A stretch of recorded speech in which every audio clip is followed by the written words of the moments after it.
When you become aware of your conditioning, you will understand the whole of your consciousness. Consciousness is the total field in which thought functions and relationships exist. All motives, intentions, desires, pleasures, fears, inspirations, longings, hopes, sorrows, joys are in that field. But we have come to divide this consciousness into the active and the dormant, the upper and lower levels. That is, all the daily thoughts, feelings, and activities on the surface and below them, the so-called subconscious. The things which we are not familiar, which express themselves occasionally through certain intimations, intuitions, and dreams. We are occupied with one little corner of consciousness, which is most of our life. The rest, which we call the subconscious, with all its motives, its fears, its racial and inherited qualities, we do not even know how to get into. Now I am asking you, is there such a thing as the subconscious at all? We use that word very freely. We have accepted that there is such a thing, and all the phrases and jargon of the analysts and psychologists have seeped into the language. But is there such a thing? And why is it that we give such extraordinary importance to it? It seems to me that it is as trivial and stupid as the conscious mind, as narrow, bigoted, conditioned, anxious, and tawdry. So is it possible to be totally aware of the whole field of consciousness and not merely a part, a fragment of it? If you are able to be aware of the totality, then you are functioning all the time with your total attention, not partial attention. This is important to understand because when you are being totally aware of the whole field of consciousness, there is no friction. It is only when you divide consciousness, which is all thought, feeling, and action, into different levels that there is friction. We live in fragments. You are one thing at the office, another at home. You talk about democracy, and in your heart you are autocratic. You talk about loving your neighbors, yet kill him with competition. There is one part of you working, looking, independently of the other. Are you aware of this fragmentary existence in yourself? And is it possible for a brain that has broken up its own functioning, its own thinking, into fragments? Is it possible for such a brain to be aware of the whole field? Is it possible to look at the whole of consciousness completely, totally, which means to be a total human being?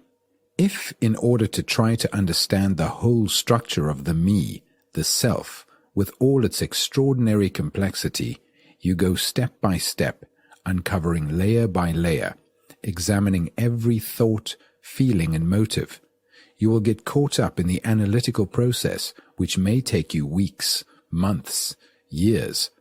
And when you admit time into the process of understanding yourself, you must allow for every form of distortion, because the self is a complex entity, moving, living, struggling, wanting, denying, with pressures and stresses and influences of all sorts continually at work on it.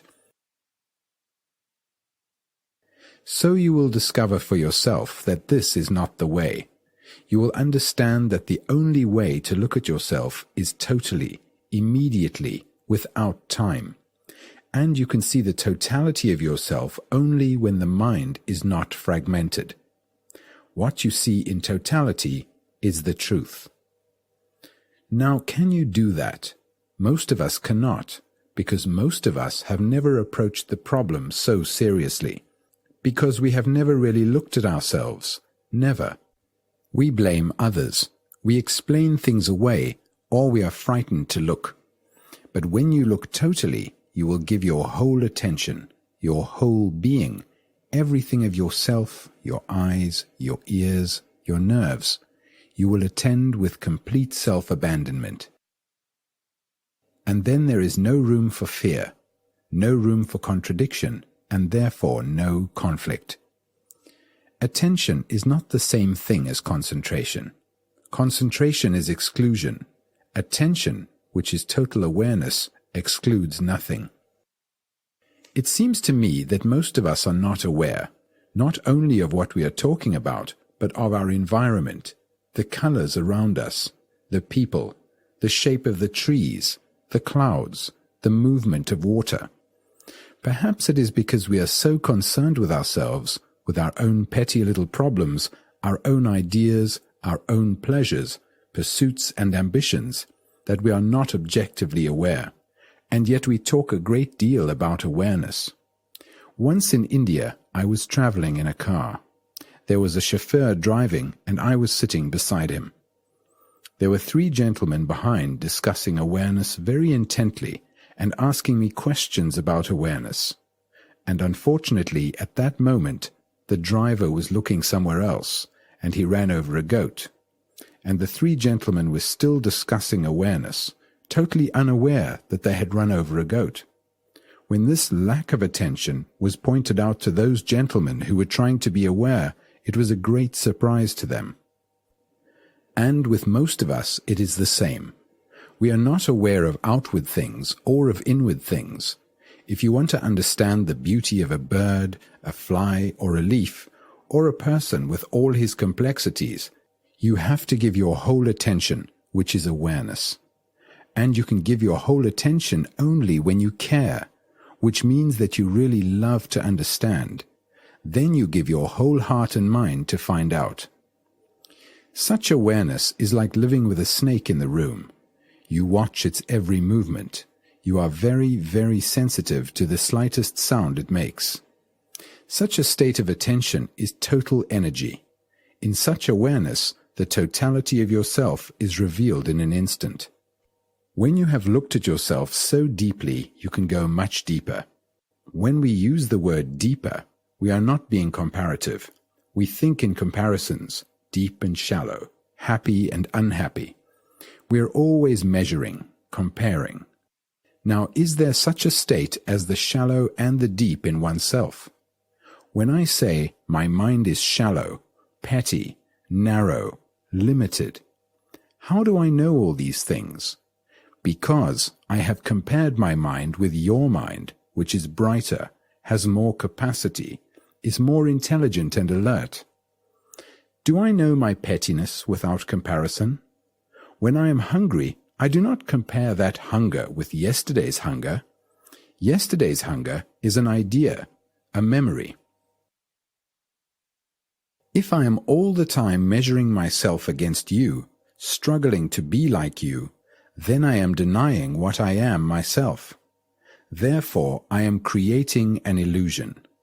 When I have understood that comparison in any form leads only to greater illusion and greater misery, just as when I analyze myself, add to my knowledge of myself bit by bit, or identify myself with something outside myself, whether it be the state, a savior, or an ideology, when I understand that all such processes lead only to greater conformity and therefore greater conflict, when I see all this, I put it completely away.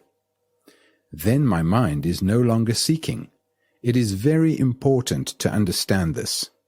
Then my mind is no longer groping, searching, questioning. This does not mean that my mind is satisfied with things as they are, but such a mind has no illusion. Such a mind can then move in a totally different dimension. The dimension in which we usually live, the life of every day, which is pain, pleasure, and fear, has conditioned the mind, limited the nature of the mind, and when that pain, pleasure, and fear have gone, which does not mean that you no longer have joy. Joy is something entirely different from pleasure. Then the mind functions in a different dimension, in which there is no conflict, no sense of otherness. Verbally, we can only go so far. What lies beyond cannot be put into words because the word is not the thing.